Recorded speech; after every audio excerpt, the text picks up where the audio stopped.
Welcome to our channel TGTV వార్తా కథనాలపై విశ్లేషణ కార్యక్రమం మార్నింగ్ న్యూస్ కు స్వాగతం. నేను మీ జర్నలిస్ట్ సత్య.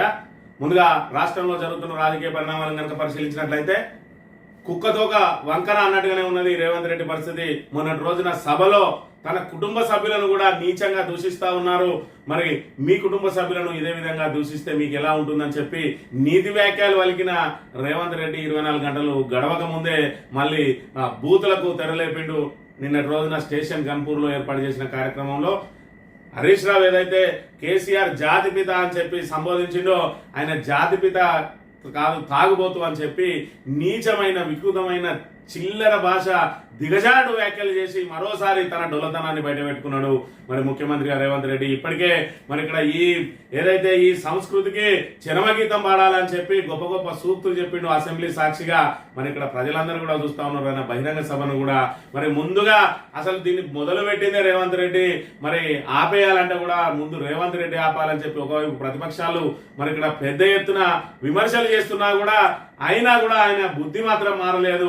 మళ్ళీ అదే భాషతోటి మరోసారి తన వికృత చేష్టలను బయట పెట్టుకున్నట్టుగా మనం ఇక్కడ ప్రధానంగా గమనించాలి. ఏది ఏమైనా కూడా ఈ భాషకు అంతం కావాలని అంటే రేవంత్ రెడ్డి కుర్చీ దిగితే తప్ప సాధ్యం కాదనేది మరి నిన్నటితోటి తేటతెల్లమైన విషయాన్ని అయితే మనం ఇక్కడ గమనించవచ్చు. తెలంగాణ సంస్కృతి సంప్రదాయాల పట్ల తెలంగాణ భాష పట్ల మరి ఇక్కడ ఎంతో ముసలి కన్నీరు గార్చిన రేవంత్ రెడ్డి మరి దాన్ని ఆచరించడంలో మాత్రం మరి ఆ విశృంఖలాన్ని ఆపేయాలని చెప్పి గొప్ప గొప్ప మాటలు చెప్పిన దాన్ని మాత్రం తను ఆపడానికి సిద్ధంగా లేనని నిన్నటి రోజున ఆయన చెప్పిన మాటల ద్వారా ఆయన వ్యాఖ్యానించిన బజార్ భాష ద్వారా మరోసారి తేటతెల్లమైంది. నిన్నటి సభకు సంబంధించి చూసుకున్నట్టయితే అక్కడ మరి ఉప ఎన్నికలు తప్పవు అని చెప్పి ఇప్పటికే మరి ఏదైతే కడియం శ్రీహరి రాజీనామా చేయబోతున్నారని చెప్పి ఆల్రెడీ ఊహాగానాలు వెలువడుతున్న నేపథ్యంలో అక్కడ 800 కోట్లతోటి అభివృద్ధి కార్యక్రమాలకు శంకుస్థాపనలు చేసి నేను ఇక్కడికి రేపో ఎల్లుండో జరగబోయే మరి ఎన్నికల కోసం ఓట్ల కోసం రాలేదు, ఓట్లు అడగడానికి రాలేదు, మీరు కడియం శ్రీహరికి మద్దతుగా వలిగితే మరి ఇప్పుడు ప్రారంభించిన ఏదైతే శంకుస్థాపన చేసిన పనులన్నీ పూర్తి చేస్తా అంటే రేపు జరగబోయే ఉప ఎన్నికల్లో మీరు కడియం శ్రీహరికి ఓట్లేస్తేనే ఈ 800 కోట్లకు సంబంధించిన ఏదైతే శంకుస్థాపన చేస్తానో అవన్నింటినీ పూర్తి చేస్తామని చెప్పి ఏకంగా మరి ఏదైతే స్టేషన్ గన్పూర్ నియోజకవర్గ ప్రజలను బ్లాక్ మెయిల్ చేసిండు మరి ఇక్కడ రేవంత్ రెడ్డి అనే విషయాన్ని మనం ఇక్కడ ప్రధానంగా గమనించాలి. ఎందుకంటే ఇప్పటికే ఉప ఎన్నిక అనౌన్స్ కాలేదు, వాళ్ళ మీద మరి ఇంకా సుప్రీంకోర్టు వేటు వేయలేదు. వేటు వేయబోతా ఉన్నదా, వేటు నుంచి తప్పించుకునేందుకు ఈయననే రాజీనామా చేయబోతా ఉన్నాడా, ఏది ఏమైనా మరి ఇక్కడ స్టేషన్ గన్పూర్ సంబంధించి నియోజకవర్గ ప్రజలను మాత్రం ఇక్కడ ఉప ఎన్నికకు సిద్ధం చేయడానికి మీరందరూ కూడా ఖచ్చితంగా కడియం శ్రీహరికే ఓటేయండి అని చెప్పడానికి మాత్రం వాళ్ళను మరి ఇక్కడ సంసిద్ధం చేయడానికి ఒకవైపు, మరోవైపు వాళ్ళకు ఆశ పెట్టడానికి ఎన్నికల ముందే వాళ్ళకు తాయిలాలు ఇస్తూ 800 కోట్ల అభివృద్ధి పనులను తాయిలంగా చేసి మరి ఇక్కడ కడియం శ్రీహరిని ఏ విధంగా అయినా గెలిపించుకోవాలని చెప్పి ఇక్కడ మరోసారి మన కడియం ఏదైతే స్టేషన్ గన్పూర్ నియోజకవర్గ ప్రజలకు అరచేతిలో వైకుంఠం చేసి అరచేతిలో వైకుంఠం చూపించి ఈయనను గట్టెక్కించే ప్రయత్నంలో భాగంగానే నిన్న రోజున ఆయన సభ ఏర్పాటు చేసిండు. కానీ రేవంత్ రెడ్డి ఏదైనా సభకు హాజరైతే వాళ్ళు ఖతం అవుతారు అనేది మొన్నటి రోజున పట్టభద్రుల నియోజకవర్గానికి సంబంధించి నరేందర్ రెడ్డికి మరి ఇక్కడ అనుభవం జరిగింది. అప్పటి వరకు నరేందర్ రెడ్డి ఖచ్చితంగా గెలుస్తాడని చెప్పి మరి ఇక్కడ ఒకవైపు మరి ఊహాగానాలు వెలువడతా ఉంటే ఆయన మరి ప్రచారం కూడా పీక్స్ లో ఉన్న సమయంలో రేవంత్ రెడ్డి వచ్చి ఆ మొత్తాన్ని బూడిదలో వచ్చిన పన్నీరు చేసిండు. ఏదైతే నరేందర్ రెడ్డి గెలిచినా మాకు ఓడినా మాకంత ఒరిగేదేం లేదని చెప్పి ఆయన ఏదైతే ప్రసంగం చేసిండో దాంతో ఆయన పూర్తిగా చతికిల పడిపోయిండు. కాంగ్రెస్ కార్యకర్తలు కూడా నైరాశ్యంలో పడరు. మరి ఆయన మీద వ్యక్తిగతంగా వ్యతిరేకంగా ఉండి కాంగ్రెస్ కు సానుకూలంగా ఉన్న వాళ్ళు వారికి ఓటేసే అవకాశం ఉన్నప్పటికీ ఈయన వ్యాఖ్యలతోటి ఆయనకు ఓటేయకుండా మరి ఆయనను ఓడించిన సంగతి ఇక్కడ మనకు తెలిసిందే. ఈ లెక్కన కడియం శ్రీహరిని కూడా ఖతం చేయడానికి సభ ఏర్పాటు చేసిందా అని చెప్పి కూడా నెటిజన్లు విమర్శలు చేస్తున్న పరిస్థితిని మనం ఇక్కడ గమనించవచ్చు. ఇక మరోవైపు నిన్నటి రోజున హరీష్ రావు 2 గంటల పాటు మరి ఇక్కడ ఏదైతే తెలంగాణ భవన్ లో ఏర్పాటు చేసిన ప్రెస్ మీట్ లో 2 గంటల పాటు ఒక్క బూత్ పదం కూడా వాడకుండా రేవంత్ రెడ్డి బట్టలు పూర్తిగా ఇప్పిండు, ఈ చిలువలు పలువలుగా ఇప్పి పడేసిండు. ఆయన చెప్పే అబద్ధాలకు ఒక్కొక్క దానికి ఆధారాలు చూపించుకుంటూ కృష్ణా నది నీటికి సంబంధించి అలొకేషన్ ఏ విధంగా జరిగింది, అలొకేషన్ ఏ విధంగా మనకున్న అలొకేషన్ కూడా ఏ విధంగా వీళ్ళు వాడుకోవడంలో మరి ఇక్కడ విఫలమైనరు అనేది, వీళ్ళు అసమర్థ పాలన ఏ విధంగా ఉన్నది అనేది, అదే విధంగా మరి ఇక్కడ ఏదైతే రోజా ఇంటికి పోయి రొయ్యల పులుసు తిని మరి సీమ లిఫ్ట్ కు సహకరించిందని చెప్పి కేసీఆర్ మీద ఏదైతే అభండాలు వేసిండో దానికి సంబంధించి వీళ్ళు స్టే తెచ్చిన అంశాన్ని, దాని మీద పోరాడిన అంశాన్ని ఈ రోజు పూర్తి స్థాయిలో దాన్ని నిలిపివేయడానికి గల కారణాలన్నింటినీ కూడా సవివరంగా వివరించిండు. దాంతోపాటు చంద్రబాబు నాయుడు ఇంటికి వెళ్ళి చేపల పులుసు తినొచ్చి కృష్ణానీటిని దోసుకుపోతా ఉంటే ఉత్తమ్ కుమార్ రెడ్డి వేడుక చూస్తున్న అంశాన్ని కూడా కుల్లా జనం ముందట ఉంచి మన నాయకుడు అంటే ఈ విధంగా ఉండాలి, భాష అంటే ఈ విధంగా ఉండాలి, కేసీఆర్ శిష్యులుగా మరి ఏ రకమైన భాషను వాడుతా ఉన్నారు, మరి రేవంత్ రెడ్డి ఒక ముఖ్యమంత్రి హోదాలో ఉండి ఏ భాషను వాడుతా ఉన్నారు అనేది ప్రజల ముందు స్పష్టంగా తెలిసిపోయింది. ఏదైతే నీ తప్పులను కప్పిపుచ్చుకోవడానికి బూతులను వాడుతా ఉన్నావో, తప్పులను కప్పిపుచ్చుకోవడానికి బూతులను వాడడం కాదు, నీ తప్పులను కప్పిపుచ్చుకోవాలంటే ఆ తప్పులను సరిదిద్దుకునే ప్రయత్నం చేయాలని చెప్పి తెలంగాణ ప్రజలు ఇతూ వాళ్ళకి ఇక్కడికి వచ్చింది రేవంత్ రెడ్డి పరిస్థితి అనే విషయాన్ని మనం ఇక్కడ ప్రధానంగా గమనించాలి. ఈ వార్తా కథనాలను కనుక పరిశీలించినట్లయితే బూతుపిత అబద్ధాల మోత రేవంత్ నేను కేటీఆర్ ఇద్దరం పోటీ పడుతున్నాం. శనీశ్వరులాగా ఈ రాష్ట్రానికి పట్టిన నీ పీడ తొలగించడానికి నేను దించడానికి పోటీ పడతాం. పదవుల కోసం పోటీ పడతాం. రాష్ట్ర ప్రజలకు న్యాయం చేయడం కోసం, మేలు జరగడం కోసం, ప్రజలకు నువ్వు ఇచ్చిన 6 గ్యారంటీలు అమలు చేసేదాకా పోటీ పడతాం. నీ ముక్కుపిండి మహాలక్ష్మి కింద మహిళలకు 2500 ఇప్పించేదాకా నీ వెంట పడతాం. రుణమాఫీ అయ్యేదాకా వెంట పడతాం. రైతులకు 15,000 రైతు బంధు డబ్బులు పడేదాకా పోటీ పడి నీ వెంట పడతామని చెప్పి రేవంత్ రెడ్డి ఏదైతే మరి ఇక్కడ కేటీఆర్, హరీష్ రావు ప్రతిపక్ష నేత కోసం పోటీ పడతా ఉన్నారని చెప్పి మరి ఆయన వ్యాఖ్యలు చేస్తా ఉన్నాడు. అని దింపుడు గల ఆశలు ఎక్కడ నెరవేరవు. మేము పదవులను త్యాగాలు చేసిన వ్యక్తులము, ఏదైతే గడ్డి పోచల్లాగా వదిలేసిన వ్యక్తులం, మేము పదవుల కోసం వెంపర్లాడే వ్యక్తులం కాదు. ఇవాళ మేము ఏదైనా పోటీ పడతామంటే ప్రజలకు న్యాయం జరగడం కోసం మేము రేవంత్ ఏదైతే నీ ప్రజా వ్యతిరేక విధానాల మీద కేటీఆర్ నేను ఇద్దరం పోటీ పడతాం. నీ మెడలు వంచడానికి ఇద్దరం పోటీ పడతాం. రైతు రుణమాఫీ పూర్తి చేసేదాకా నీ వెంట పడతాం అని చెప్పి మరి హరీష్ రావు నిన్నటి రోజున 2 గంటల పాటు మరి ఇక్కడ సవివరంగా చెప్పడం జరిగింది. మరి ఇక్కడ బూతు పిత ఎవరయ్యారంటే రేవంత్ రెడ్డి. ఎందుకంటే నిండు శాసనసభలో చెప్పిండు దీనికి ఎక్కడో కాడ తెరవడాలని. మరి తెర వేయాల్సిన వ్యక్తే మళ్ళీ బూతులతోటి మరి విరుచుకపడ్డాడు. సాక్షాత్తు మరి అధికారిక సభలో ఏర్పాటు చేసి ఆ సభలో కూడా మళ్ళీ బూతు పురాణాన్ని ఎత్తుకొని తన నైజం మారదని కుక్కదోక వంకరే అని మరోసారి నిరూపించిన అంశాన్ని కూడా మనం చూడవచ్చు. రేవంత్ రెడ్డి బొంకులు చీల్చి చెండాడిన హరీష్ రావు డాక్యుమెంట్లు ఆధారాలతో సీఎం కు స్ట్రాంగ్ కౌంటర్. కాంగ్రెస్ ముసుగులో ఉన్న బీజేపీ మనిషే రేవంత్ రెడ్డి. ఆయన అబద్ధాలకు జీఎస్టీ వేస్తే ఖజానా అంతా అంటే బూతుల పోటీ అంటూ పెడితే రేవంత్ కి ఫస్ట్ ప్రైజ్. కృష్ణా నీళ్లపై అసెంబ్లీలో సీఎం దుర్మార్గ ప్రచారం. రాయలసీమ లిఫ్ట్ పై కొట్లాడి స్టే తెచ్చిందే బీఆర్ఎస్. చంద్రబాబు ఇంట్లో చేపల పులుసు తిన్న ఉత్తమ్ కృష్ణా నీళ్లు తీసుకోబోతుంటే చేతులు కట్టుకున్నాడు. మన నీళ్లు కొట్టేసిన ఆదిత్యనాథ్ ను తీసుకొచ్చి సీఎం సలహాదారుగా పెట్టుకున్నాడు. 1,50,000 కోట్ల అప్పుతో నువ్వు కట్టిన ప్రాజెక్టులేంది? రాష్ట్ర అప్పులపై నువ్వు చెప్తున్నది కరెక్టా? నీ సర్కార్ అసెంబ్లీలో పెట్టిన శ్వేతపత్రం చెప్పింది కరెక్టా? మహానేత చావునే కోరుకుంటావా? మనిషివేనా నువ్వు? కేసీఆర్ కు బేషరతుగా క్షమాపణ చెప్పు రేవంత్. నాటి కాంగ్రెస్ పాపమే నేటి తెలంగాణకు శాపం. ప్రభుత్వం నేరపూరిత నిర్లక్ష్యంతోనే సంక్షోభం. సీఎం పై నిప్పులు జరిగిన మాజీ మంత్రి హరీష్ రావు అని చెప్పి కాంగ్రెస్ ముసుగులో ఉన్న బీజేపీ మనిషే రేవంత్ రెడ్డి అని చెప్పి కుండ బద్దలు కొట్టినాడు చెప్పిండు. ఎందుకంటే మరి ఒకవైపు ప్రజలను మభ్యపెట్టడానికి నెత్తిలో గాడిద గుడ్డు పెట్టుకొని తిరుగుతాడు. కేంద్రం నుంచి ఏం రాలేదంటాడు. మళ్ళీ నిండు అసెంబ్లీలో కేంద్రం మనకు అన్ని ఇస్తుందంటాడు. మీడియాతో చిట్ చాట్ లో మరి నరేంద్ర మోడీకి తెలంగాణ మీద అపారమైన ప్రేమ ఉన్నదంటాడు. మళ్ళీ ఇక్కడ కేంద్ర రాష్ట్ర ప్రభుత్వాలు కలిసి పనిచేయాలని అంటాడు. మామూలు ఎయిర్పోర్ట్ ఇచ్చింది నేను అడగంగానే మరి ఇక్కడ ఏదైతే భూములు ఇచ్చింది, కాజీపేట రైల్వే ఫ్యాక్టరీ ఇచ్చింది, మరి డిఫెన్స్ భూములు 10 ఏళ్ల నుంచి 15 ఏళ్ల నుంచి అడుగుతా ఇయ్యలే, నేను అడుగుతా ఇచ్చింది. బడే బాయ్ చోటే బాయ్ అంటున్నారు. బాగా చెప్తా బడే బాయే. నరేంద్ర మోడీ నాకు బడే బాయ్ నేను చోటే బాయ్ అని చెప్పి అసెంబ్లీ సాక్షిగా చెప్పిండు. మరి ఇక్కడ ఒకవైపు ఆయనకు రాహుల్ గాంధీ అపాయింట్మెంట్ దొరుకుతుంది, మరోవైపు ప్రధాని దగ్గరికి పోతే మాత్రం 10 నిమిషాల్లోనే అపాయింట్మెంట్ దొరుకుతుంది అని అంటే రేవంత్ రెడ్డి బీజేపీ కాంగ్రెస్ అని ఏదైతే మరి ఇక్కడ అనుమానాలు వ్యక్తం అవుతున్నాయో నిన్నటి రోజున మరి కుండ బదలు కొట్టినట్టు చెప్పిండు.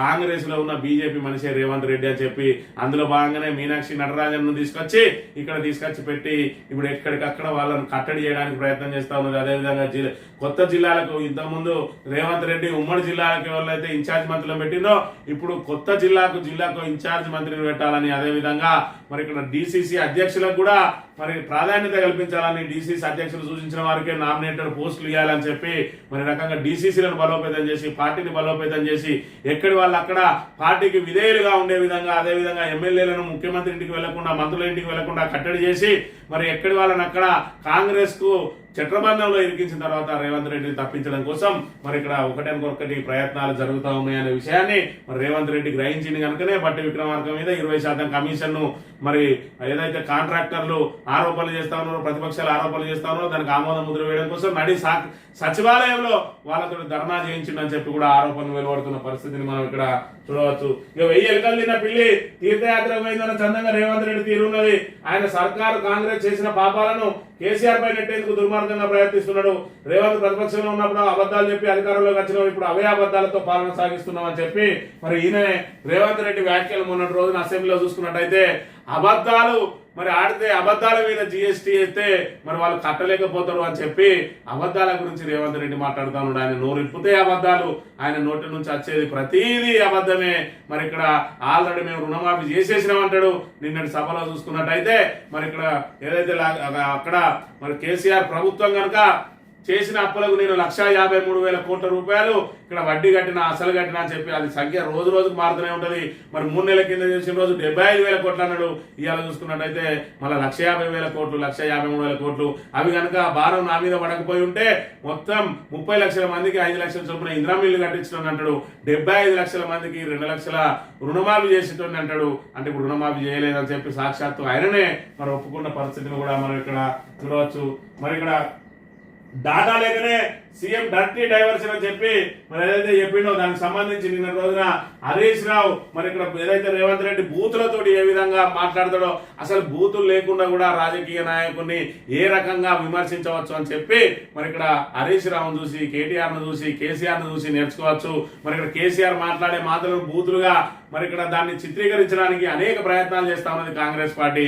కానీ సందర్భోచితంగా సమయానుకూలంగా కేసీఆర్ మాట్లాడిన మాటలను ఎవరు కూడా బూతులుగా తీసుకోలేదు. తెలంగాణలో కొన్ని పదాలు ఉంటాయి, తిట్లు కూడా దీవెనలాగానే ఉంటాయి. అలాంటి మాటలను ఉపయోగిస్తాడు కేసీఆర్. మరి రేవంత్ రెడ్డి భాష చూసినట్టయితే రండా అని మరి ఇక్కడ పేగులు మెడకేసుకుంటా అని, కనుగుడ్లు వీక్తా అని చెప్పి, సన్నాసోడా దిక్కుమాలినోడా మరి అని చెప్పి నానా యాగి చేస్తాడు. ఏదైతే గ్రామాల్లో చిల్లరగా మాట్లాడుకునే చిల్లర వ్యక్తుల కంటే అధ్వాన భాషను మరి ముఖ్యమంత్రి వినియోగించి ముఖ్యమంత్రి స్థాయిని, గౌరవాన్ని, హోదాను, హుందాతనాన్ని తగ్గించి మళ్ళీ ముసలికన్నీరు కాల్చి అసెంబ్లీలో ఈ రకంగా వ్యక్తుల మీద మాట్లాడడం సమంజసమేనా అంటాడు. మళ్ళీ మరి ఇక్కడ కేసీఆర్ మీద ఏం మాట్లాడిండో ప్రజలందరూ కూడా చూసిండ్రు. మరి ఇక్కడ హరీష్ రావు మాట్లాడిన మాటలు వీటిని నేర్చుకోవాలి రేవంత్ రెడ్డి. మరి ఇక్కడ రాజకీయాల్లో ఏ రకమైన భాష మాట్లాడాలనే దానికి హరీష్ రావు కూడా నిన్నటి రోజున పంచులేసిండు. పంచ్ హిట్టింగ్ పేరుతోటి ఇక్కడ ఇచ్చింది.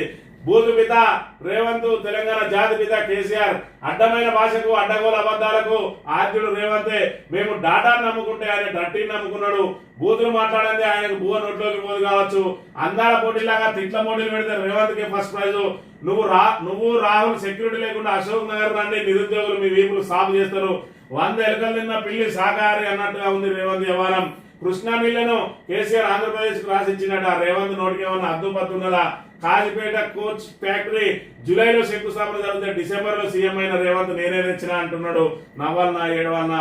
నేను కేటీఆర్ పదవుల కోసం కాదు, ప్రజల కోసం, ప్రగతి కోసం పోటీ పడతాం. మాలో మాకు తవ్వు పెట్టే దింపుడు కల్లా ఆశలను వదులుకో రేవంత్.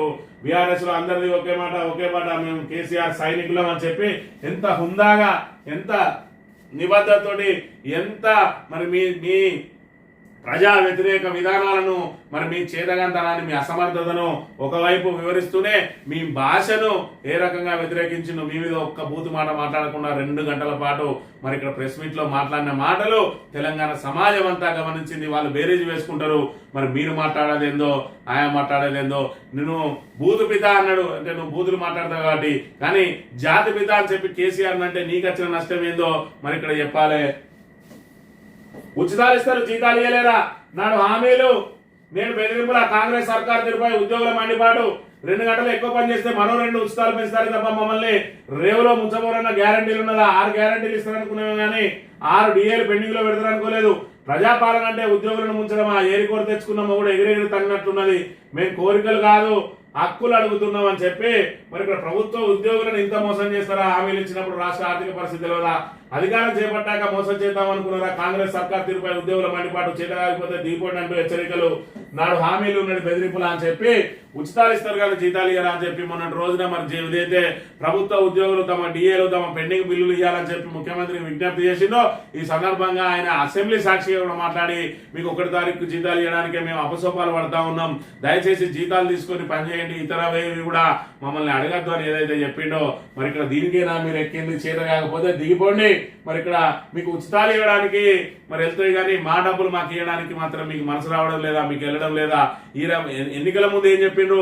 అలవి కానీ హామీలను ఎవడి ఇవ్వనని మిమ్మల్ని ప్రభుత్వ ఉద్యోగులను ముంచి మరి ఉచితాలు అమలు చేద్దాం అనుకుంటున్నారా అని చెప్పి నిన్న రోజున ఉద్యోగులు ఫైర్ అయిన అంశాన్ని మనం ఇక్కడ ప్రధానంగా గమనించవచ్చు. ఉద్యోగులు డిఏలు పిఆర్సీలు అడగొద్దా? సీఎం రేవంత్ వ్యాఖ్యలపై పెన్షనర్ల జేఏసీ ఆగ్రహం అని చెప్పి మరి ఇక్కడ పెద్ద ఎత్తున ఇటు ఉద్యోగులు కానీ పెన్షనర్లు కానీ ప్రభుత్వం మీద తిరగబడుతున్న తీరును మనం ఇక్కడ గమనించవచ్చు. ఇక అప్పు చేయడట, ఇక అప్పు తీస్తేనే పప్పు కూడుతో రాష్ట్రానికి ముప్పు, రైతులకు 2 లక్షల రుణమాఫీ చేయలేకపోయా స్టేషన్ గన్పూర్ సభలో సీఎం రేవంత్ రెడ్డి అని చెప్పి మరి ఇక్కడ చూసుకుంటే ఇక అప్పు చేయడట. ఇప్పటికే 1,55,000 కోట్ల అప్పు తీసుకొచ్చిండు. ఆ అప్పుతోటి ఒక కొత్త ప్రాజెక్ట్ లేదు, కొత్త పాలసీ లేదు, కొన్ని సంక్షేమ పథకాలన్నా అమలు చేస్తా అన్నాడు. అంటే రైతు బంధువును రైతు భరోసాగా మార్చి 15,000 ఇస్తా అని చెప్పి ఏదైతే హామీ ఇచ్చిండో ఆ హామీకి సంబంధించి మరి దాన్ని 12,000 కుదించిండు. 12,000 కుదించి మరి ఇప్పటి వరకు మార్చి 31లోకే పూర్తి చేస్తా అన్నాడు. మరి ఇంకా మార్చి 31 రాలేదు కానీ మరి జనవరి 26న ఇయ్యాల్సిన దాన్ని మార్చి 31 వరకు లాక్కుంటూ ఇప్పటి వరకు 3 ఎకరాలు 4 ఎకరాలు అని చెప్పి సాగ తీసుకుంటూ వస్తున్నాడు. మరి దీనికోసం కేటాయించిన 10,000 కోట్లను మళ్ళీ కాంట్రాక్టర్ల జేబుల్లోకి పంపి మళ్ళీ అప్పుల కోసం వెంపర్లాడుతా ఉన్నాడు. ఒకవైపు అప్పు చేయ అంటున్నాడు, మరోవైపు బడ్జెట్ లో చూసుకున్నట్టయితే ఈ ఏడాది టార్గెట్ 1,50,000 కోట్ల అప్పు అని చెప్పి బడ్జెట్ లో రుణాలు సుమారు 40,000 కోట్లు, 40,000 కోట్ల బడ్జెట్ ఇతర రుణాలు తీసుకునే ప్లాను, భూముల తనఖాతో మరో 30,000 కోట్లు, మొత్తానికి 1,50,000 కోట్లు అప్పు చేయడానికి మరి ఇక్కడ ఈ బడ్జెట్ లో ప్రయత్నాలు చేస్తా ఉన్నారు. మరి గతం కంటే 24,000 కోట్ల రూపాయలు అదనంగా మరి బడ్జెట్ ను పెంచబోతా ఉన్నారు. మరి అలా చూసుకున్నట్టయితే 70,000 కోట్ల డెఫిసిట్ ఉన్నదని చెప్పి సాక్షాత్తు ముఖ్యమంత్రి చెప్పిండు. ఆ 70,000కు 25,000 కోట్లకు మళ్ళీ 95,000 కోట్లు డెఫిసిట్ ఉంటది. మరి దీనికి సంబంధించి అప్పు తీసుకోగానే మరి ఇప్పుడు అప్పు తీసుకోకపోతే మొత్తంగా 2 లక్షల కోట్ల లోపే బడ్జెట్ పెడతారా? మరి ఆ 2 లక్షల కోట్ల లోపు కనుక బడ్జెట్ పెట్టినట్టయితే అప్పు తీసుకోమని చెప్పిన దానికి దీన్ని మనం నమ్మవచ్చు. కానీ 3,15,000 కోట్ల బడ్జెట్ పెట్టి దాన్ని మొత్తం డెఫిసిట్ చూపించుకుంటూ మళ్ళీ అప్పులు చేయనని చెప్పి మరి ఇక్కడ అమ్మకాలకు పెట్టే ప్రయత్నం కూడా చేస్తా ఉన్నాడు. ఇప్పటికే మరి ఇక్కడ హైదరాబాద్ సెంట్రల్ యూనివర్సిటీ భూములను అమ్మడానికి పెట్టడాన్ని అక్కడ విద్యార్థులు వ్యతిరేకిస్తా ఉంటే అవి ఆ భూములు కాదని చెప్పి టీజీఐఐసి దాని మీద వాదనలు చేస్తా ఉన్నది. ఏది ఏమైనా హెచ్సియు భూముల అమ్మకానికి సంబంధించి మాత్రం విద్యార్థుల నుంచి పెద్ద ఎత్తున ఆందోళనను మరి రాబోయే రోజులలో ఎదుర్కోబోతా ఉన్నది ప్రభుత్వం. నిన్నటి రోజున ఏదైతే స్టేషన్ గన్పూర్ సభలో మరి ఇక్కడ మహిళలందరూ కూడా అక్కడ నిరసనలు వ్యక్తం చేస్తా ఉన్నారు. సాంస్కృతిక సారథి ద్వారా మాకు ఉద్యోగాలు ఇస్తా అన్న మరి అంశాన్ని ఎందుకు మర్చిపోయినావు రేవంత్ రెడ్డి అని చెప్పి మహిళా కళాకారులందరూ కూడా అక్కడ పెద్ద ఎత్తున ఆందోళన చేస్తా ఉంటే పోలీసులు వాళ్ళను మరి లాగేసి బయటికి పట్టుకపోయిన అంశాన్ని కూడా మనం ఇక్కడ చూడవచ్చు. ఇక టన్ను ఇసుక ధర 1,800 ఇసుక వ్యాపారం కూడా చేస్తా ఉన్నది ప్రభుత్వం. ఉన్నట్టుగా మరి 1,600, 1,800 అని చెప్పి ధరలు పెట్టి హోర్డింగ్లు పెట్టి ఆఖరికి వ్యవసాయ మార్కెట్లలో కూడా ఇసుకకు సంబంధించిన మరి వ్యాపారాన్ని మొదలు పెట్టబోతా ఉన్నది.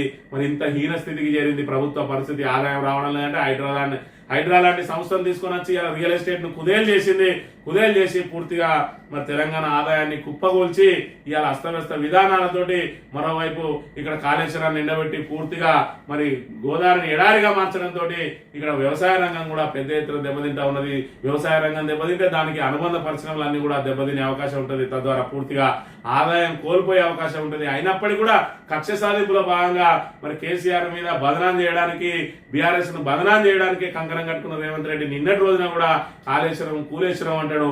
ఆ మేడిగడ్డలో 7వ పిల్లర్ను 7వ బ్లాక్ ను పునరుద్ధరించమని ఎన్డీఎస్ఏ చెప్పినా కూడా ఆ నివేదికను తొక్కి పెడతా ఉన్నాడు తప్ప ఇప్పటి వరకు దాన్ని మరమ్మతు చేపట్టడానికి ఏమాత్రం ముందుకు రాకుండా ఈ రకంగా రైతుల మీద కక్ష సాధింపు చేయబడి అలా పంటలను పనంగా పెట్టి ఈ రోజు వికృత కీడ ఆడుతా ఉన్నది రాష్ట్ర ప్రభుత్వం. అదేవిధంగా రేవంత్ రెడ్డి అనే విషయాన్ని మనం ఇక్కడ ప్రధానంగా గమనించాలి. ఈ పంట భూములపై మరో పిడుగు. రంగారెడ్డి జిల్లాలో 821 ఎకరాల భూసేకరణకు సిద్ధం.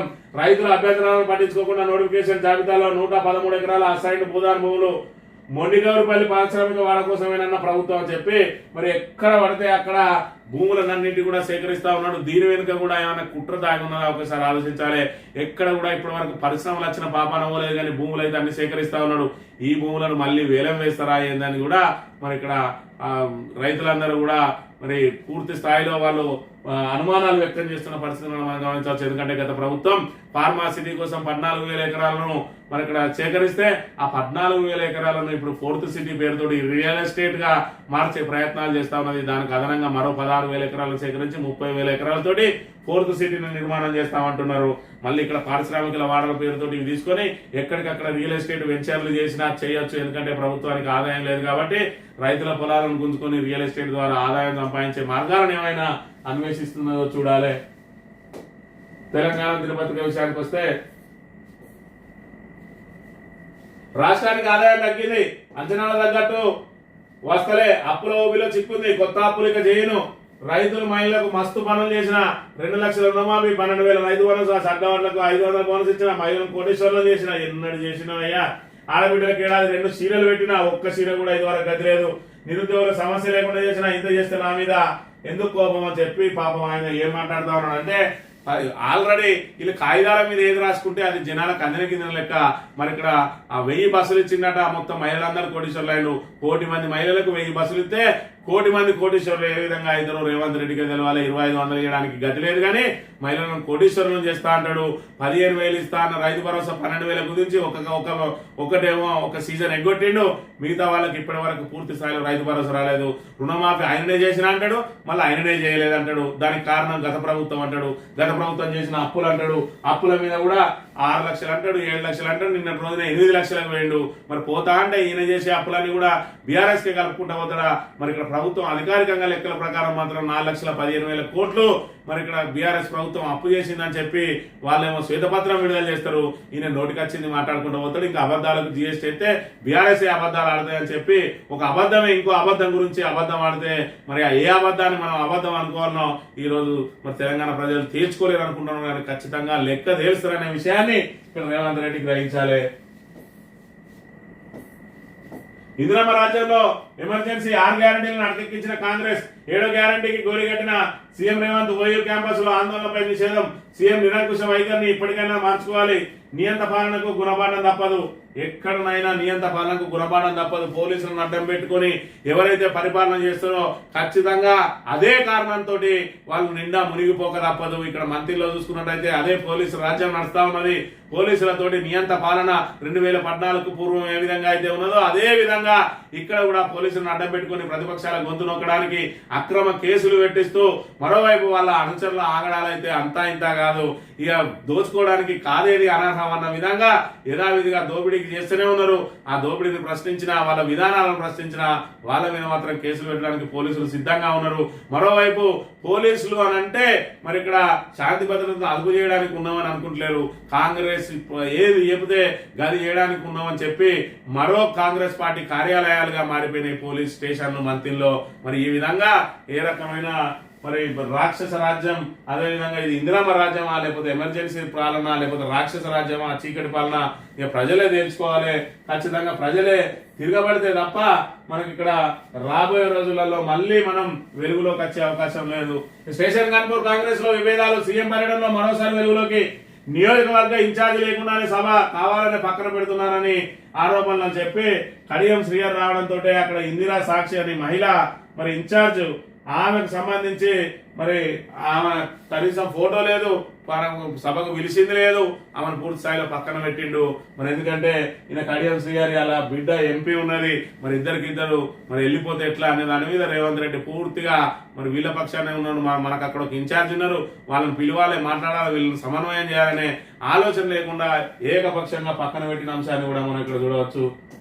5,000 ఎకరాలకే నీళ్ళు ఇయ్యలే, ఏఎంఆర్పి ఆయకట్టు మొత్తానికి ఇచ్చినాం, 1,15,000 ఎకరాలకు సాగునీళ్లు, పంటకు కోతకు వచ్చే వరకు నీళ్ళు ఇస్తాం, రైతులు ఆందోళన చెందొద్దు. నల్గొండ జిల్లా పర్యటనలో మంత్రి కోమటిరెడ్డి.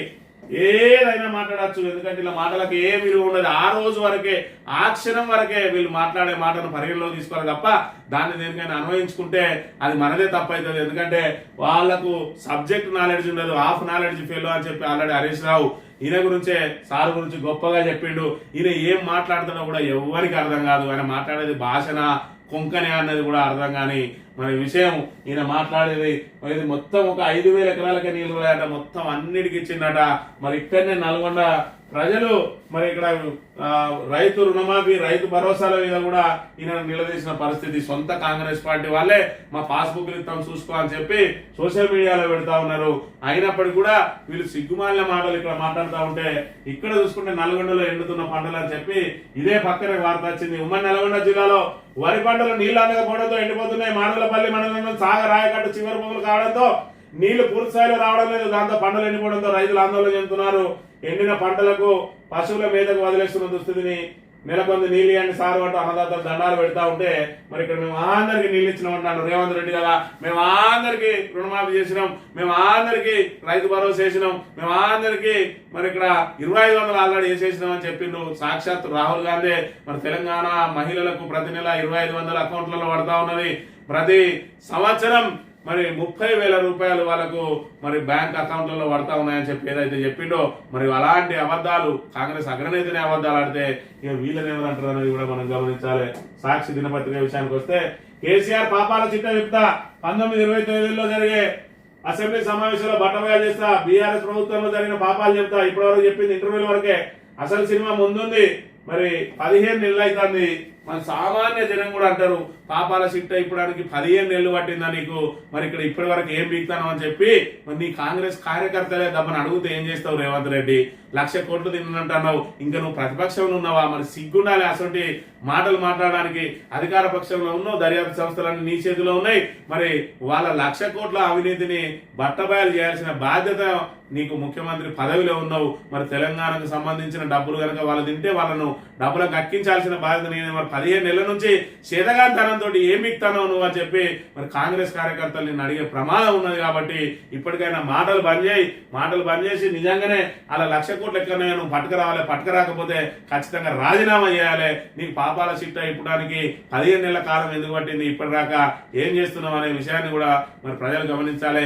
చేతగాని అసమర్థ పాలనను మరి ప్రజల దృష్టి నుంచి ఏదైతే తమకు చేతనైతే లేదని చెప్పి తన చేతకనాన్ని తనాన్ని దాచుకోవడం కోసం ఇంకా కూడా మరి అబండాలు వేసుకుని ఎదుగుతా ఉన్నాడు. ఇంకా నిన్ను ప్రజలు నీ మాట పట్టించుకోవడానికి కానీ, నీ బూతులు వినడానికి కానీ, నిన్ను ఆదరించడానికి కానీ, నీ వెంట నడవడానికి కానీ, నీ కాంగ్రెస్ కోటేయడానికి కానీ సిద్ధంగా లేరు అని అంటే దానికి ప్రధాన కారణం నువ్వే అనే విషయాన్ని నువ్వు గమనించినా గమనించకుండా నీ అధిష్టానం గమనించింది. రేపో మాపో నీ సీటు జరిగిపోద్ది అనే విషయాన్ని కూడా నువ్వు గమనించాలి. ముందుగా డిసిసి ఇక పవర్ఫుల్ పార్టీ జిల్లా అధ్యక్షులకు ప్రాధాన్యత, నామినేటెడ్ పదవులు, టికెట్ల కేటాయింపు ప్రక్రియలో భాగస్వామ్యం. మీనాక్షి నటరాజన్ ప్రతిపాదనకు ఏఐసిసి గ్రీన్ సిగ్నల్. మారనున్న డిసిసి అధ్యక్షుల నియామక ప్రక్రియ. జిల్లాకు 3 పేర్లతో ప్యానల్. స్థానిక నేతల మొగ్గున్న వారికే పదవి అని చెప్పి డిసిసిలను పవర్ఫుల్ ఒక్కొక్కటిగా చేస్తా ఉన్నది మీనాక్షి నటరాజన్. మరి ఇక్కడ కాంగ్రెస్ పార్టీ ఎవరో పైనుంచి స్థాయి పైనున్న నాయకుడు పక్కకు జరిగితే కాంగ్రెస్ పార్టీ కుప్పకూలుతుంది అని చెప్పి వాళ్ళకి ఏదైతే నివేదికలు ఉన్నాయో అలా కుప్పకూలకుండా ఎక్కడి వాళ్ళని అక్కడ బలోపేతం చేయడానికి. అంటే ఇప్పుడు 33 జిల్లాలు ఉమ్మడి జిల్లాలు ఉన్నాయి. ఈ 33 జిల్లాల్లో గట్టి డిసిసి అధ్యక్షులను పెట్టుకోవాలి. డిసిసి అధ్యక్షులను మరి ఇక్కడ ఏంటంటే రబ్బర్ స్టాంపులు లాంటి వాళ్ళను పెడితే మరి వాళ్ళ మాట వినడానికి మిగతా క్యాడర్ సిద్ధంగా ఉన్నాయి. కాబట్టి అసలు డిసిసి అధ్యక్షుల చేతికి అధికారాలు ఇవ్వాలి. అధికారాలు ఇవ్వాలంటే మరి ఇక్కడ ఎమ్మెల్యేలు కూడా వాళ్ళ మాట వినే విధంగా వాళ్ళకు పవర్ఫుల్ గా ఉంచాలి. అదే విధంగా నామినేటెడ్ పోస్టులు వారు చూపించిన వారికి ఇస్తే మరి ఇక్కడ కింది కార్యవర్గం అంతా కూడా డిసిసి అధ్యక్షుని దృష్టిలో పడడం కోసం ఆయన చుట్టూ తిరుగుతారు. కాబట్టి అప్పుడు పార్టీ ఆయన చేతిలో ఉంటది, గ్రిప్ లో ఉంటది. ఈ డిసిసి అధ్యక్షులు అందరూ మరి ఇక్కడ మిగతా కింది స్థాయి కార్యకర్తలందరినీ అదుపు చేసుకుని, అదే విధంగా ఎమ్మెల్యేలందరినీ కూడా మరి ఇక్కడ పార్టీ అధ్యక్షుడు అదుపులో పెట్టుకొని, అదే విధంగా వీళ్ళందరినీ పార్టీ విధేయులుగా మార్చిన తర్వాత రేవంత్ రెడ్డిని కనుక ఇక్కడి నుంచి దూరం కొడితే ఎక్కడా కూడా పార్టీ కుప్పకూలిపోయే అవకాశం లేకుండా ఒక్కొక్కటి పని చేసుకుంటూ వస్తుంది మీనాక్షి నటరాజన్. ఇవన్నీ కూడా రేవంత్ రెడ్డి దింపడానికి ప్రణాళికలే అనే విషయాన్ని మనం ఇక్కడ గమనించాలి. దాంతో ఆయన అసహనానికి గురైతా ఉన్నాడు, ఫ్రస్ట్రేషన్ గురైతా ఉన్నాడు. అసెంబ్లీలో గవర్నర్ ప్రసంగం మీద ధన్యవాదాలు తెలిపే మాటలలో ఏం మాట్లాడినా అసలు గవర్నర్ కు ధన్యవాదాలు ఎక్కడ తెలిపిండా కూడా మన తెలంగాణ సమాజం గమనించాలి. ఆంధ్రజ్యోతి విషయానికి వస్తే అసెంబ్లీకి వర్గీకరణ బిల్లు, బీసీలకు 42% రిజర్వేషన్ కల్పించే మరో 2 బిల్లులు కూడా నేడు శాసనసభలో ప్రవేశపెట్టనున్న ప్రభుత్వం వర్గీకరణపై నేడే చర్చించి ఆమోదించే ఛాన్స్. బీసీలకు గమ్మగుత్తగానే రిజర్వేషన్ల పెంపు, బీసీ ఎమ్మెల్యేలతో భేటీ కానున్న మంత్రి పొన్నం అని చెప్పి ఇలా ఎస్సీ వర్గీకరణ అదేవిధంగా బీసీ రిజర్వేషన్లకు సంబంధించి మరి 42% అన్ని అట్లా అమలు చేయడానికి ఇక్కడ బిల్లు పెడతారట. ఈ బిల్లు పెట్టి దీన్ని కేంద్రానికి పంపి కేంద్రం ద్వారా ఆమోదం చేయించడానికి ఒత్తిడి తీసుకొస్తామంటా ఉన్నారు. ఇప్పుడు ఇది కేంద్రానికి పోయి బిల్లు రూపంలో ఎప్పుడు మారాలి, అది ఎప్పుడు అమలు కావాలి, ఎప్పుడు 42% అమలు చేసి ఈ రోజు స్థానిక సంస్థల ఎన్నికలు నిర్వహించాలి. సర్పంచ్ ఎలక్షన్ దాటి 13 నెలలు అయిపోతున్నాయి. సర్పంచ్లకు ఇక్కడ ఏదైతే గ్రామ పంచాయతీలకు పాలక వర్గాలు లేక, మరోవైపు నిధులు రాక, కేంద్రం నుంచి నిధులు రాక, రాష్ట్రం నిధులు ఇయ్యక పూర్తి స్థాయిలో పల్లెల్లో పాలన పడకేసింది. అయినప్పటికీ కూడా కాంగ్రెస్ ప్రభుత్వం మరి ఇక్కడ ఏదైతే స్థానిక సంస్థల ఎన్నికలు నిర్వహించడానికి సాహసించడం లేదనే విషయాన్ని కూడా మనం గమనించాలి. పోడుకు ప్రాణజలం 12,600 కోట్లతో గిరిజనులకు సాగునీరు, పోడు భూములకు ఇందిరాగిరి జల వికాసం, 6 లక్షల ఎకరాల్లో బోర్లు, సోలార్ పంప్ సెట్లు, రాష్ట్రంలో 4 ఏళ్లలో దశల వారీగా పథకం, కేంద్ర పథకాల నిధులు వాడుకోమన్న సర్కార్ అని చెప్పి పోడు భూములకు మరి ఇక్కడ నీళ్లు ఇవ్వడానికి బోర్లకు అదేవిధంగా సోలార్ పంపు సెట్ల కోసం 12,600 కోట్లకు కేటాయిస్తామన్నమాట. ఏదైతే ప్రభుత్వం కేంద్ర ప్రభుత్వం చేస్తుందో దాన్ని పూర్తి స్థాయిలో వినియోగించుకోవాలని చెప్పి ఈ ఆంధ్రజ్యోతోడు ఇలా ఏం మాట్లాడిండో వీని అక్కస్ కూడా ఏ విధంగా వెలగక్కిండో మాట్లాడడానికి లేకుండా రాష్ట్రానికి ఉండాలి కదా.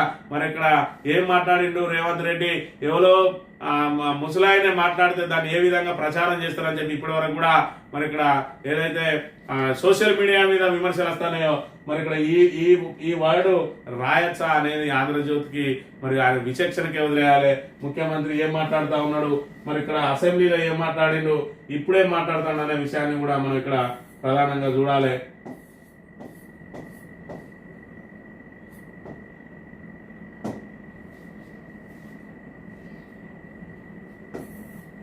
అన్నా అంటాడు హరీష్ రావు రేవంత్ రెడ్డి అధికారిక కార్యక్రమాలలో తిడతాడు. ఎందుకంటే ఆయన ఇవాళ మాట్లాడుతుంటే చంద్రశేఖర్ రావు గారంట తెలంగాణ జాతి పిత అంట. హరీష్ రావు ఏమన్నాడు, చంద్రశేఖర్ రావు జాతి పిత అన్నాడట. మరి అధికారిక కార్యక్రమాల్లో కూడా మరి నేనేమన్నా బూతులు మాట్లాడుతాను రేవంత్ రెడ్డి అంటాడు. మరి ఆయన మాట్లాడేది ఏ విధంగా ఉన్నదంటే ఆయన ఏం మాట్లాడిండు, జాతి పిత అన్నాడు. కేసీఆర్ జాతి పిత అంటే నీకేమైనా వచ్చింది? ఆ జాతిపితకు మధు వాసన పడుతుందా? మరి ఈ జాతిపిత వాసన లేకుంటే నిద్ర లేస్తాడా? అసలు పోల్చుకోవడానికన్నా పొంతన ఉండాలి కదా. నువ్వు మందు తాగుతావు, నీకు తెలుసా? నువ్వు మర్చిపోతున్నావా? నాకు మందు ఇప్పుడు నచ్చిన మందు వెళ్తున్నావా? నువ్వు మాట్లాడుతున్నా అట్లా నీ సంస్కారం, నీ గురువులు నీకు ఈ సంస్కారం నేర్పిరా? ఇదేనా నీ సంస్కారం? ఇది ఆయన మాట్లాడే మాటలు ఏ విధంగా ఉన్నాయనే విషయాన్ని మనం చూసుకున్నట్టయితే మరి ఎవ్వరు కూడా ఇలాంటి భాషను ఎవ్వరు కూడా మరి ఇక్కడ దాన్ని ఆమోదిస్తలేరు. ఆఖరికి వీళ్ళ సొంత బాకాలుదే ఛానల్ ఉన్నాయి కదా, ఆ బాకాలుదే ఛానల్ కూడా ఉన్నవారు వాడాల్సిన భాష, బాధ్యతాయుతమైన స్థానాల్లో ఉన్నవారు వాడాల్సిన భాష, బాధ్యతాయుతమైన స్థానాల్లో ఉన్నవారు వాడాల్సిన భాష, బాధ్యతాయుతమైన స్థానాల్లో ఉన్నవారు వాడాల్సిన భాష ఇది కాదు. ఆంధ్రప్రదేశ్ లో ఇలాంటి భాషను మాట్లాడిన వారు ఏం బాగున్నారు. అలాంటి భాషను ప్రోత్సహించిన జగన్మోహన్ రెడ్డి కూడా 11 సీట్లకే పరిమితమయ్యారు. సాక్షాత్తు వాళ్ళకు వంతవాడే మరి ఏదైతే ఆంధ్రజ్యోతి ఛానల్ చెప్తా ఉన్నది, ఇక్కడ రాసింది కూడా ఆంధ్రజ్యోతే, మరి ఇక్కడ చెప్తున్నది కూడా ఆంధ్రజ్యోతే. మరి ఇలాంటి భాష ఏదైతే బాధ్యతాయుతమైన స్థానాల్లో ఉన్న వాళ్ళు వాడాల్సిన భాష కాదు అని చెప్పి మరి గతంలో ఏదైతే ఆంధ్రప్రదేశ్ లో మరి జగన్ అలాంటి భాష వాడుతున్న మంత్రులను చూసుకుంటూ ఎంకరేజ్ చేసిండో వాళ్ళకి ఏ విధమైన గతి పట్టిందో మరి రేవంత్ రెడ్డి నీకు అదే గతి పడుతుంది అని చెప్తా ఉన్నారు. అది మరి కాంగ్రెస్ అధిష్టానానికి తెలుసు, అందుకే వీలైనంత తొందరగా తప్పియాలని ప్రయత్నం చేస్తా ఉన్నది. కానీ వాళ్ళకి ఇంకా కాంగ్రెస్ మీద గ్రిప్ రాలేదు. ఆ గ్రిప్ కోసం మేము ప్రయత్నం చేస్తా ఉన్నది. మీనాక్షి నటరాజన్ అదే పనిలో తిరుగుతా ఉన్నది, ఒక్కొక్క మెట్టు వేల్చుకుంటా వస్తా ఉన్నది. ఇక గోడ పూర్తయిన వెంటనే మరి ఇక్కడ రేవంత్ రెడ్డిని జాడించి తంతరు అనే దానికి మరి మనం ఖచ్చితంగా తెలుసు. మరి ఇలాంటి భాష ద్వారా ఏం బాగుంటుంది కాంగ్రెస్ పార్టీ, కాంగ్రెస్ ప్రభుత్వం అనేది ఒకసారి ఆలోచన చేయాలి. ఇంత నీచమైన భాష మాట్లాడే రేవంత్ రెడ్డికి అసెంబ్లీలో మళ్ళీ ఇంకా ఆ రకంగా ఆయన ఆవేదన వ్యక్తం చేసే మరి హక్కు ఆయనకు ఉన్నదా అనే విషయాన్ని కూడా మనం మాట్లాడాలి. ఒకవైపు ఆవేదన వ్యక్తం చేస్తూనే బట్టలు కూడా తీసుకొడతా అంటాడు, ఇక్కడ తాగుబోతులు అంటాడు. ఒక వ్యక్తికి ఇచ్చే గౌరవం, కనీసం సంస్కారం ఉన్నదా రేవంత్ రెడ్డికి? ఇంత సంస్కారహీనంగా మాట్లాడే వ్యక్తి మన తెలంగాణకు ముఖ్యమంత్రి అని చెప్పుకోవడానికే మరి ఇక్కడ తెలంగాణ యావత్ సమాజం సిగ్గుపడే విధంగా ఉన్నదని అనే విషయాన్ని కూడా మనం ఇక్కడ ప్రధానంగా గమనించాలి. తిట్ల పోటీ పెడితే రేవంత్ కి ఫస్ట్ ప్రైజ్. అసలు నువ్వు మనిషివా పశువా? కేసీఆర్ క్షమాపణ చెప్పాలి. కాంగ్రెస్ ముసుగేసుకున్న బీజేపీ వ్యక్తివి. ముఖ్యమంత్రి రేవంత్ రెడ్డిపై హరీష్ రావు ఆగ్రహం. కేటీఆర్ తో విభేదాలు లేవని పునరుద్ఘాటన. రేవంత్ గద్దెదించేందుకే పోటీ పడుతున్నామని వ్యాఖ్య అని చెప్పి అది 100% రేవంత్ రెడ్డిని గద్దెదించడానికి మీరు పోటీ పడాల్సిన అవసరం లేదు. రేపు కాంగ్రెస్ ఓడించడానికి పోటీ పడని అని రేవంత్ రెడ్డిని గద్దెదించడానికి వాళ్ళే పోటీ పడతా ఉన్నారు మినిస్టర్లే. దానిలో భాగంగానే ఒక్కొక్కరిని డిఫెండ్ చేయడానికి రేవంత్ రెడ్డి ప్రయత్నం చేస్తా ఉన్నాడు. మొత్తానికైతే ఒకరు కుర్చీ ఒకరు గుంజుకొని మొత్తానికి కుప్పగూలిపోవడానికి కాంగ్రెస్ సిద్ధంగా ఉన్నది. మొన్నటికి మొన్న మరి తీన్మార్ మల్లయ్య చెప్పిండు ఏమని, పూర్తి స్థాయిలో కేసీఆర్ లాంటి బలమైన వ్యక్తిని గద్దెదించడానికి అనేక కుట్రలు అన్నా మేమందరం కలిసి, కానీ ఇవాళ కాంగ్రెస్ ను గద్దెదించడానికి ఎవరు కుట్రలు అనాల్సిన అవసరం లేదు, దాని చదివే కూలిపోతుంది అని చెప్పి ఆయన ఆత్మవిమర్శ చేసుకొని చెప్పిన అంశాన్ని కూడా మనం చూడవచ్చు. ఈనాడు దినపత్రిక విషయానికి వస్తే కేసీఆర్ చిట్టా విప్తాడట, ఇన్ని రోజులు మరి ఏం బీకిండు అనేది కూడా యావత్ తెలంగాణ సమాజం ఒకసారి గమనించాలి. అప్పులు అవినీతిలో కేసీఆర్ తో రేవంత్ పోటీ. డీలిమిటేషన్ పై కాంగ్రెస్ డిఎంకున్నది. దివాళి కొడతానం కేంద్ర మంత్రి కిషన్ రెడ్డి వ్యాఖ్యలు. ఇది మరి ఏదంటే కుంటినగా అంటారు. ఇక్కడ బీఆర్ఎస్ కాంగ్రెస్ హోరాహోరిగా పోరాడుతూ ఉంటే కుంటినగా లెక్క అప్పుడప్పుడు వస్తారు. వీళ్ళకు ఏదైతే ప్రతిపక్షంగా కొట్టాడడానికి దమ్ము లేదు. కేంద్ర ప్రభుత్వంలో అధికారంలో ఉన్నాం, తెలంగాణ మొత్తాన్ని మేము దాన్ని ఒక అభివృద్ధిని తీసుకొచ్చి మేము కేంద్రం మార్పు చూస్తాం, మా బీజేపీ మార్పు చూస్తామని మరి ఇక్కడ చేయించే సత్తా లేదు. మరి ఆ రెండింటి మధ్యలో ఏదైతే ఇద్దరు కొట్టాడుతుంటే మధ్యలో వచ్చి కుంటెనగాళ్ళ యొక్క ఒకరి మీద ఒకరికి ఎగేయడానికి ప్రయత్నాలు చేస్తారు తప్ప ఇక్కడ బీజేపీలో పోరాడే తత్వం ఉన్న నాయకుడు లేడు. ఉన్న నాయకుడిని బయటికి ఎదగనియరు. ఈటల రాజేందర్ లాంటి వ్యక్తిని అసలు బయటికే రాకుండా చేస్తా ఉన్నారు. ఏలేటి మహేశ్వర్ రెడ్డి అప్పుడప్పుడు మాట్లాడితే ఆయన కూడా తోక కడిగేసి ఆయన మాటలను బంద్ చేస్తా ఉన్నారు. రాజా సింగ్ లాంటి వాడైతే బహిరంగంగానే చెప్తా ఉన్నాడు, బీజేపీ వాళ్ళు కాంగ్రెస్ వాళ్ళు రాత్రి పూట కలుస్తా ఉన్నారు, బీజేపీలో ఉన్న దుర్మార్గులను బయటికి వెళ్ళగొట్టాలని చెప్పి కిషన్ రెడ్డి, బండి సంజయ్ దొంగలు అని చెప్పి బాజాప్తా చెప్తున్న పరిస్థితి కూడా మనం ఇక్కడ ప్రధానంగా గమనించాలి. రెండోసారి అధికారం మీకు కలే, అది రెండోసారి అధికారం కాదు, 40-50 ఏళ్ళ దాకా రాదని స్వయంగా రేవంత్ రెడ్డి చెప్పిండు. ఇలాంటి అవకాశం మనకు మళ్ళీ 40-50 ఏళ్ళ దాకా రాదు కాబట్టి అందుకడికి దండుకోరు అన్నట్టుగా మరి సమాచారం ఇచ్చిందా, లేదంటే అభివృద్ధి చేసుకోండి అని సమాచారం ఇచ్చిందా, కానీ మొత్తానికి అయితే 40-50 ఏళ్ళ దాకా మనకు రాదు అని చెప్పిన పరిస్థితిని కూడా మనం ఇక్కడ ప్రధానంగా గమనించాలి.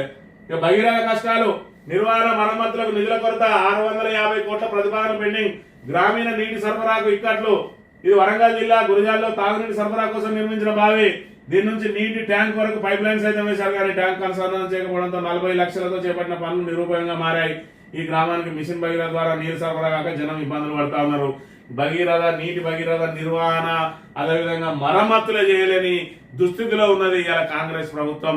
40,000 కోట్లతోటి మిషన్ భగీరథ ద్వారా నల్గొండ లాంటి ఫ్లోరైడ్ ప్రాంతాలకు కూడా గోదావరి జలాల నుంచి ఈ రోజు మరి రాష్ట్ర వ్యాప్తంగా గోదావరి నీటిని తాగించిన ఘనత కేసీఆర్ అయితే దాని కనీసం మరమ్మతులు చేయలేక, దాన్ని నిర్వహణ చేయలేక మొత్తానికి మిషన్ భగీరథ పథకాన్ని మూలన పడేసిన ఘనత ఇక్కడ మరి రేవంత్ రెడ్డిది. దానికి ఇంకా నేను మహిళలను కోటీశ్వరులను చేస్తా, నేను నా వెనుక ఆడబిడ్డలు మొత్తం నా వెనుకనే ఉన్నారు, నేను ఏదైతే గత ప్రభుత్వం చేసిన పాపాలను కడిగేస్తారట, పాపాలను కడిగేసి కాదు కనీసం పథకాలను కొనసాగించి నీకు దమ్ముంటే రేవంత్ రెడ్డి నీ పాపాలను ఈ 15 నెలల్లో చేసిన పాపాలను కడగడానికి నీ వెనకచ్చే ముఖ్యమంత్రి ఇప్పుడు మరి ఎన్ని అవస్థలు పడాలి, ఎన్ని అవస్థలు పడితే కాంగ్రెస్ కనీసం డిపాజిట్ దక్కుతాయి అనే అంశాన్ని నువ్వు గమనించాలని కోరుతూ ఇది ఈ రోజు మా న్యూస్ తిరిగి వెళ్తాం. Thank you very much.